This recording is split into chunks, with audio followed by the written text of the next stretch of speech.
Hello student, KP chemistry point में आप सभी का स्वागत है। आज हम डिस्कस करने वाले हैं जो बैक ईयर के क्वेश्चन पेपर है इंटरमीडिएट यूपी बोर्ड 2023 के, उस पर केमिस्ट्री के पेपर पे आज हम चर्चा करने वाले हैं। आज का सेशन बहुत ही इंपॉर्टेंट होने वाला है क्योंकि यूपी बोर्ड 2024 में जो पेपर पैटर्न जो बनना है वो इसी बेस पर बनना है। ठीक है, क्या होता है एग्जाम में केमिस्ट्री के यूपी बोर्ड के एग्जाम का पैटर्न, उस पर मैं आज डिस्कस करने वाला हूं। इसलिए आज का सेशन बहुत ही महत्वपूर्ण एंड इम्पोर्टेंट होने वाला है। सेशन को अपने स्तर पर लाइक और शेयर अवश्य करते रहिएगा। ठीक है, देखिए ये दो सेट मैंने आपके सामने रखे हुए हैं केमिस्ट्री के, जो कि 2023 के पेपर बने हुए हैं। ठीक है, यानी कि जो हमारा 2024 का एग्जाम पैटर्न होने वाला है वो इसी बेस पे होने वाला है। ठीक है, इसी प्रकार से एग्जाम पैटर्न आएगा, लेकिन इस बार कुछ सिलेबस में चेंजेस आई हैं, जो कि यूपी बोर्ड एग्जाम का सिलेबस चेंज हुआ है। तो आप सिलेबस जो देखना चाहते हैं वो अपने चैनल पे जैसे ही पहुंचेंगे वहां पे माध्यमिक शिक्षा परिषद के माध्यम से जो सिलेबस आउट हुआ था वो सिलेबस मैंने आपको प्रोवाइड करा रखा है और उस पर वीडियो भी बनाई है। तो इंटरमीडिएट के एग्जाम के जो भी केमिस्ट्री का पेपर है उसके सिलेबस पर मैं डिस्कस कर चुका हूँ, आप वहां से सिलेबस देख सकते हैं। ठीक है, तो यहाँ पे देखिए मैं जो पेपर आज डिस्कस करने वाला हूँ, जो देखिए बैक ईयर का जो पेपर है हमारा 2023 का जो पेपर है वो क्या है 347 CE और ये है हमारा 347 CB। ठीक है, यानी कि जो बोर्ड एग्जाम के जो बेटा पेपर आते हैं वो 7 सेट बनते हैं। 7 सेट हमारे यूपी में जगह जगह डिस्ट्रीब्यूट होते हैं मंडल के वाइज। इसी बेस पे ये पेपर कौन सा कहाँ से बन जाए, कौन सा सेट आपके पास आ जाए हम कह नहीं सकते। ठीक है, तो जो बैक ईयर के पेपर है मैं उस पर डिस्कस करने वाला हूँ। देखिए जैसे कि पहला पेज यहाँ पे दे रखा है, क्या दे रखा है, नोट प्रारंभ के 15 मिनट परीक्षार्थियों को प्रश्न पत्र पढ़ने के लिए निर्धारित हैं। ठीक है, प्रश्न पत्र पढ़ने के लिए निर्धारित हैं, सभी प्रश्न अनिवार्य हैं, प्रत्येक प्रश्न निर्धारित अंक उसके समक्ष दिए गए हैं। ठीक है, इसके बाद गणनात्मक प्रश्नों में गणना के समस्त पद दीजिए। ठीक है, प्रश्नों के प्रासंगिक उत्तर लिखिए, जहां आवश्यक हो वहां रासायनिक समीकरण दीजिए। ठीक, क्लियर।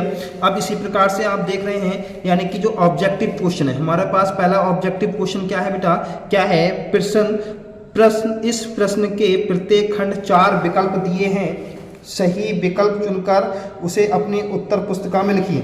जैसे कि ये वाला क्वेश्चन है, ये अब हमारे सिलेबस में नहीं है, यानी कि ठोस अवस्था से, कहाँ से है, ठोस अवस्था से सोडियम क्लोराइड क्रिस्टल की संरचना है, सोडियम क्लोराइड क्रिस्टल की संरचना है।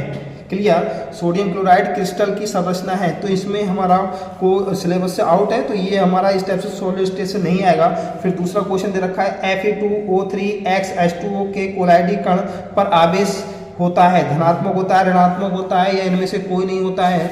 ठीक है, इसी प्रकार से अगला ऑब्जेक्टिव दे रखा है, देखिए साधारण ताप पर, क्या है बेटा, साधारण ताप पर सल्फर का अणु सूत्र होता है, कौन सा होता है। ठीक है, यहाँ पे ये ऑब्जेक्टिव दे रखा है। तो इसी प्रकार से मैं सॉल्यूशन, इसका सॉल्यूशन आपको बाद में प्रोवाइड कराऊंगा, पहले पेपर पे डिस्कस कर लें हम, इसके बाद यहाँ पे सॉल्यूशन पर डिस्कस करेंगे। फिर अगला क्वेश्चन दे रखा है, खाद्य पदार्थों में पैकेट में प्रयुक्त गैस होती है। ठीक है, सिंपल सी हाइड्रोजन है, ऑक्सीजन है, F2 है, यानी कि नाइट्रोजन गैस पाई जाती है, आपको पता है। विशिष्ट चालकता का मात्रा कौन सा है, ठीक है, वैद्युत अपघट्य पदार्थ नहीं है। क्लियर। फिर हमारा अगला क्वेश्चन दे रखा है, यहाँ पे अगला क्वेश्चन क्या दे रखा है, देखो ये इंग्लिश में दे रखे हैं। ठीक है, इसके बाद देखिए नेक्स्ट क्वेश्चन हमारे पास, नेक्स्ट क्वेश्चन क्या है बेटा, नेक्स्ट क्वेश्चन जो है वो नेक्स्ट क्वेश्चन है, 2 रागी तथा 2 विरागी कोलाइड के नाम लिखिए। ये भी हमारे सिलेबस से आउट हो गया है इस बार। ठीक है, हार्जी-सोल्जे का नियम आ सकता है, प्रतिपरासरण का उदाहरण सहित अर्थ स्पष्ट कीजिए। ठीक है, प्रतिपरासरण, जो हमारा प्रतिपरासरण होता है उसको अर्थ सहित हमें व्याख्या करनी होगी। तो ये पेपर हमारा देखिए सेम ऐसा तो खैर नहीं होगा, लेकिन पैटर्न जो है वो पैटर्न में आपको ये पेपर डिस्कस करने का मेरा मकसद है कि 2024 का जो एग्जाम पैटर्न है वो इस प्रकार रहने वाला है। क्लियर। नेक्स्ट क्वेश्चन है, बेंजल्डिहाइड के नाइट्रीकरण में प्रयुक्त इलेक्ट्रोफाइल का नाम और सूत्र लिखिए। 1 नंबर में आएगा बेटा। नेक्स्ट दे रखा है, एक डाइसैकेराइड का नाम अणु सूत्र लिखिए, ये भी 1 नंबर में आएगा। ठीक है, अगला क्वेश्चन देखिए, नेक्स्ट क्या दे रखा है, नेक्स्ट क्वेश्चन नंबर 3 है। क्वेश्चन नंबर 3 जो दे रखा है हमारा, कौन सा दे रखा है, ये देख लीजिए, क्वेश्चन नंबर 3। क्वेश्चन नंबर जो 3 है वो क्या दे रखा है बेटा, क्वेश्चन नंबर 3 देखिए, पढ़िए, क्या है, उपसहसंयोजन यौगिक उप सहसंयोजन यौगिक तथा द्विक लवण में अंतर स्पष्ट कीजिए। कितने नंबर का है? 2 नंबर का क्वेश्चन है। कितने नंबर का बेटा? 2 नंबर का क्वेश्चन है। फिर है NiCN4 यानी कि डबल माइनस में निकिल का संकरण समझाइए, ये भी 2 नंबर का क्वेश्चन है। ये क्वेश्चन तो सभी में लगभग आपको देखने को मिलेगा, ठीक है। प्रथम कोटि की अभिक्रिया के लिए अर्ध आयु काल का सूत्र लिखिए। क्लियर, ये लगभग सभी पेपरों में जितने भी साइड मिलते हैं, प्रथम कोटि की अभिक्रिया है, शून्य कोटि की अभिक्रिया है, अर्ध आयु काल है, ये हमारा सिंपल से 3 टॉपिक है। आप देख लेना 3 से 4 नंबर के हर पेपर में मिलने वाले हैं, ठीक है। ये क्वेश्चन के अंदर रखा है K4, क्या है बेटा? K4 है, ये क्या है? K4, ठीक है। K4 FeCN का होल 6 में Fe की ऑक्सीकरण संख्या तथा समन्वय संख्या ज्ञात कीजिए। समन्वय संख्या यानी कि कोऑर्डिनेशन नंबर ज्ञात करनी है, ये भी 2 नंबर का क्वेश्चन दे रखा है। फिर ये देखो, इसका पैटर्न हमारा इंग्लिश में दे दिया। अगर किसी को हिंदी में समझ में नहीं आ रहा है तो इंग्लिश पढ़े बस, क्योंकि केमिस्ट्री का पेपर हिंदी और इंग्लिश में पढ़ना इसलिए जरूरी होती है क्योंकि कुछ शब्द ऐसे होते हैं जो हमें इंग्लिश में बहुत सिंपल लगते हैं लेकिन हिंदी में थोड़ा टिपिकल रहते हैं, ठीक है। इसलिए आपको हिंदी और इंग्लिश दोनों में पढ़ना बहुत ही आवश्यक है, ठीक है बेटा। हिंदी और इंग्लिश में दोनों में पढ़ना बहुत ही आवश्यक है। नेक्स्ट है प्रथम कोटि की अभिक्रिया। प्रथम कोटि की अभिक्रिया में 100 मिनट पश्चात किसी पदार्थ का सांद्रण उसके अपने प्रारंभिक सांद्रण का 99% विघटित हो जाता है। विघटित का मतलब पूर्ण हो जाता है, ठीक है। अभिक्रिया के लिए स्थिरांक की गणना कीजिए। 3 नंबर का क्वेश्चन है, बहुत ही सिंपल सा क्वेश्चन है, ठीक है। प्रथम कोटि की अभिक्रिया का वेग स्थिरांक का समीकरण आप जरूर अवश्य कर लीजिए, ठीक है। बहुत ही सिंपल से वेग स्थिरांक का होता है, क्या होता है? K बराबर 2.303 अपॉन T log 10 A/A-x। पूरा क्वेश्चन इसी पे बेस है, ठीक है। पूरा क्वेश्चन इसी पे हम निकाल सकते हैं। फिर क्या है? निम्नलिखित का अर्थ स्पष्ट कीजिए। चालकत्व किसे कहते हैं? शेल नियतांक किसे कहते हैं, ठीक है। ये हमारे आ जाएंगे। अब बात आती है यहाँ पे सिल्वर CCP जालक। ये क्वेश्चन आपके सिलेबस से आउट है। इस बार ठोस अवस्था हमारे सिलेबस में नहीं है, ठोस अवस्था नहीं पढ़नी है और सरफेस केमिस्ट्री में हमें नहीं पढ़नी है, ठीक है।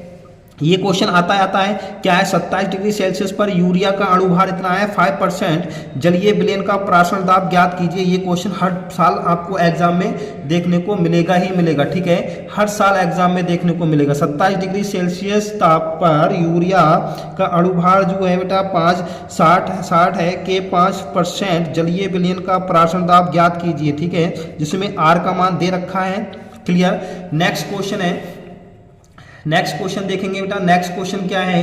डी ब्लॉक, ये संक्रमण तत्व आ गया। देखो डी ब्लॉक के तत्वों को किन्हीं 4 विशेषताओं का उल्लेख कीजिए। कितने नंबर में? 4 नंबर में, ठीक है। डी ब्लॉक के तत्व आ गए।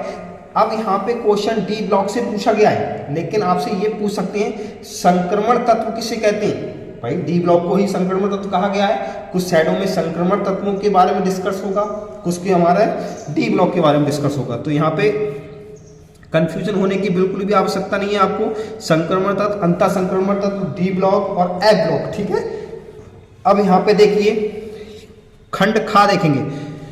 फिनॉल अम्लीय गुण प्रदर्शित करता है लेकिन एथेनॉल लगभग उदासीन होता है, क्यों? 4 नंबर का क्वेश्चन है ये, ठीक है। सिंपल सा रीजन है, अम्लीय गुण क्यों प्रदर्शित करता है और ये उदासीन क्यों होता है, ठीक है। अब यहाँ पे देखेंगे अग्गा वाला क्वेश्चन है, यानी कि CH3 CH2O CH2 CH2 CH3 का IUPAC नेम लिखना है। जब IUPAC नेम लिखना है भाई, IUPAC नेम किस यहाँ से नंबरिंग करेंगे 1 2 3 4 5, ठीक है। यहाँ पे अब इसको इस साइड में ले लेंगे, O है तो O को हम ज़्यादा कार्बन के साथ लेते हैं, ये अलग लेते हैं, तो इसका नाम होगा प्रोपॉक्सी। क्या होगा? प्रोपॉक्सी एथेन बेटा। क्या हो जाएगा? प्रोपॉक्सी एथेन, क्योंकि ईथर है, ईथर में O को हम जिसके साथ लेते हैं उसको उसके साथ ऑक्सी लगाते हैं और जिसके साथ नहीं लेते उसका नाम एथेन लिखते हैं, ठीक है। फिर नेक्स्ट क्या है हमारे पास? देखिए चतुष्फलकीय। नेक्स्ट क्वेश्चन क्या है? चतुष्फलकीय रिक्तियां क्या है? ये भी आपके सिलेबस से आउट है, ये भी ठोस अवस्था से है, ठीक है। अगला क्वेश्चन देख लीजिए। 0.1 m का मतलब मोलरता यूरिया तथा 0.1 m NaCl विलयन में किसका प्राशर दाब अधिक होगा, स्पष्ट कारण सहित स्पष्ट बताना है आपको। यूरिया का और NaCl का 0.1 मिलियन का है, 0 यानी कि 1 नॉर्मलता का जो बिलियन है, इनमें प्राशर दाब किसका अधिक होगा, कारण सहित स्पष्ट करना है हमें। ठीक है, नेक्स्ट है एथेनेमीन से अभिक्रिया को, निम्नलिखित को होने वाली अभिक्रिया का संतुलित रासायनिक समीकरण लिखिए। कौन सा भाई, देखो एथेनेमीन से निम्नलिखित को होने वाली अभिक्रिया का संतुलित रासायनिक समीकरण हमें लिखना है। Na2 के साथ प्लस HCl के साथ अभिक्रिया करेंगे एथेनामीन का, तो क्या होगा, हिंसबर्ग अभिकर्मक के साथ करेंगे, तब क्या होगा, क्लियर। अब नेक्स्ट क्वेश्चन हमारे पास जो दे रखा है बेटा, नेक्स्ट क्वेश्चन देखेंगे आप। नेक्स्ट क्वेश्चन जो दे रखा है भाई, नेक्स्ट क्वेश्चन और देख लीजिए, एक 6 क्वेश्चन हमारे पास जो दे रखा है बेटा, 6 क्वेश्चन, कौन सा 6 क्वेश्चन, देखिए 6 क्वेश्चन दे रखा है। 6 का क्या है, निम्नलिखित के उत्तर दीजिए। किसके उत्तर देना है हमें, ठीक है, इनके उत्तर देना है। NaNO3 तथा H2SO4 की अभिक्रिया, इनकी एक साथ में अभिक्रिया करेंगे तब क्या बनेगा। I2 तथा सांद्र HNO3 की अभिक्रिया करेंगे तब क्या बनेगा। नाइट्रिक अम्ल तथा जस्ते, जस्ते को जिंक बोलते हैं, जस्ते को क्या बोलते हैं, जैडन, यानी कि जिंक के साथ अभिक्रिया करेंगे तब क्या बनेगा। ठीक है, ठीक, अथवा में या तो आप ये 3 दे दीजिए, या फिर अगर आप नहीं दे पा रहे हैं तो अथवा में ये वाला क्वेश्चन दे रखा है। ठीक है, या तो ये करिए या फिर ये 3 करिए। तो इन तीनों में कौन सा दे रखा है, विद्युत विसर्जन विधि द्वारा, विद्युत विसर्जन विधि द्वारा ओजोन गैस के निर्माण की विधि को समझाइए। क्लियर। अब ओजोन इस बार हमारे सिलेबस में नहीं है, तो ये एग्जाम में नहीं आएगी। इसके स्थान पर और भी बहुत सारी चीजें हैं भाई, फॉर्मल्डिहाइड है, एसिटल्डिहाइड है, बेंजल्डिहाइड है, एथिल एल्कोहल है, मेथिल एल्कोहल है, एथिलामीन है, फॉर्मिक एसिड है, बेंजोइक एसिड है। ठीक है, ये कोई भी आ सकती है। लेड सल्फाइड से ओजोन गैस की अभिक्रिया दीजिए, ये भी नहीं आएगा क्योंकि सिलेबस हट गया है, लेकिन इनके स्थान पर और क्वेश्चन बन सकते हैं। NOO3 ये भी हमारे नहीं आएंगे क्योंकि इनके स्थान पर और आ सकते हैं, क्योंकि सिलेबस से आउट है, तो आउट ऑफ सिलेबस से ये हमारा पिछली बार था लेकिन इस बार निकाल दिया। अच्छा, ये क्वेश्चन बहुत इंपॉर्टेंट है, लगभग सभी पेपरों में सभी साइडों में पूछा जाता है। डी ग्लूकोज का संरचना सूत्र लिखिए, IUPAC नाम लिखिए, कैसे सिद्ध करेंगे कि ग्लूकोज के अणु में एल्डिहाइड समूह उपस्थित होता है। ठीक है, 5 नंबर का क्वेश्चन है बेटा, कितने का है, 5 नंबर का क्वेश्चन है, जो कि 2 खंडों में पूछा गया है। 2 खंड कैसे पूछे गए हैं भाई, 2 खंड में आप समझिए, जैसे कि डी ग्लूकोज का संरचना सूत्र, IUPAC नाम लिखिए, तो यहाँ तक 2 नंबर में हो गया। और 3 नंबर में क्या है, कैसे सिद्ध करेंगे कि ग्लूकोज में अणु में एल्डिहाइड समूह उपस्थित होता है, ये 3 नंबर का हो जाएगा। ठीक है, अब यहाँ पे एक क्वेश्चन ये देखिए भाई, निम्नलिखित पर संक्षिप्त टिप्पणी लिखिए। कैसे टिप्पणी लिखनी होगी, प्रोटीन का विकृतीकरण, ठीक है, ज्वेटर आयन, प्रोटीन के उपयोग, 5 नंबर के क्वेश्चन आ गए ये हमारे। ठीक है, या तो ये करिए आप, या 5 नंबर में ये करिए। ठीक, नेक्स्ट क्वेश्चन देखो, नेक्स्ट क्वेश्चन जो दे रखा है हमारे पास, क्या दे रखा है बेटा, नेक्स्ट क्वेश्चन है, नेक्स्ट क्वेश्चन ये दे रखा है, नेक्स्ट क्वेश्चन यहाँ पे दे रखा है 7वां, क्वेश्चन नंबर 7 पढ़ेंगे हम। क्वेश्चन नंबर 7 पढ़ेंगे, इसमें क्या दे रखा है, बेंजल्डिहाइड का संरचना सूत्र लिखिए। बेंजल्डिहाइड का संरचना सूत्र लिखना है। बेंजल्डिहाइड पर हाइड्रोजन NH2 टॉलिन अभिकर्मक और NaOH की अभिक्रिया द्वारा समीकरण लिखिए। 5 यानी कि कितने हो गए, 3, तो 5 नंबर का क्वेश्चन ये है। ठीक है बेटा, 5 नंबर में क्वेश्चन ये दे रखा है। साथ ही साथ या तो आप ये करिए या फिर अथवा में ये वाला क्वेश्चन कर लीजिए। ये क्वेश्चन कैसे करेंगे, देखो आप, एसिटल्डिहाइड का IUPAC नाम लिखना है भाई। एसिटल्डिहाइड का सूत्र क्या होता है बताइए आप, CH3CH3CHO, एसिटल्डिहाइड हो गया। IUPAC नेम क्या हो जाएगा, 1 2, तो एथेनल या फिर एथ-1-अल। ठीक है, इनकी सोडियम बाइसल्फाइड के साथ अभिक्रिया करेंगे, NaHSO3 के साथ, NaOH के साथ अभिक्रिया करेंगे, और हाइड्रोजन के साथ अभिक्रिया करेंगे, HCl के साथ अभिक्रिया करेंगे। ठीक है, इनके साथ में हमें अभिक्रिया करके दिखानी होगी। एक देखो, सबसे पहला एसिटल्डिहाइड का IUPAC नाम लिखिए 2 नंबर में। 3 नंबर में क्या दे दिया, 1 2 तीनों के साथ अभिक्रिया कर लीजिए। 5 नंबर में बहुत सिंपल 5 नंबर है, सरल से 5 नंबर है, क्योंकि जब हम एसिटल्डिहाइड हाइड्रोजन सल्फेट बनेगा, NOH के साथ करेंगे, हाइड्रोजन के साथ करेंगे और हम किसके साथ करेंगे, HCN के साथ करेंगे। ठीक है, तो HCN के साथ साइनोहाइड्रिन बनेगा, यहाँ से NH2 के साथ करेंगे तब ऑक्सीजन बनेगा। ठीक है, क्लोरोबेंजीन का क्लोरीन परमाणु क्लोरोएथेन के क्लोरीन परमाणु की तुलना में कम क्रियाशील होता है। क्लोरोबेंजीन की क्लोरीन के साथ अभिक्रिया करके दिखाएंगे, H2SO4 के साथ अभिक्रिया करके दिखाएंगे। ठीक है, 5 नंबर में, ये भी हमारा 5 नंबर में आता है। फिर है अथवा में, अगर आप ये कर सकते हैं तो ठीक है, नहीं कर सकते हैं तो अथवा में एक क्वेश्चन और दे रखा है बेटा। अथवा में जो क्वेश्चन दे रखा है वो क्या दे रखा है, वो देख लीजिए भाई। अथवा में जो क्वेश्चन दे रखा है वो अथवा में क्वेश्चन ये दे रखा है। ठीक है, अथवा में क्वेश्चन जो दे रखा है वो ये दे रखा है, निम्नलिखित पर संक्षिप्त टिप्पणी लिखिए। ठीक है, हेलो एरेंस में इलेक्ट्रॉन रागी प्रतिस्थापन अभिक्रिया, वुड्स फिटिंग अभिक्रिया, ग्रिकनॉट अभिकर्मक के उपयोग। ठीक है, ये 3 हमारे, ये भी 5 नंबर में दे रखे हैं। ठीक है भाई, ये पेपर हमारा एक साइड कंप्लीट हो गया। इसी प्रकार से दूसरे और भी साइड है। ठीक है, और भी साइड है, ये देख लीजिए, एक दूसरा साइड हमारे पास ये है। ठीक है, ये भी साइड है, इस पर हम कल डिस्कस करते हैं। मिलते हैं कल शाम 8 बजे।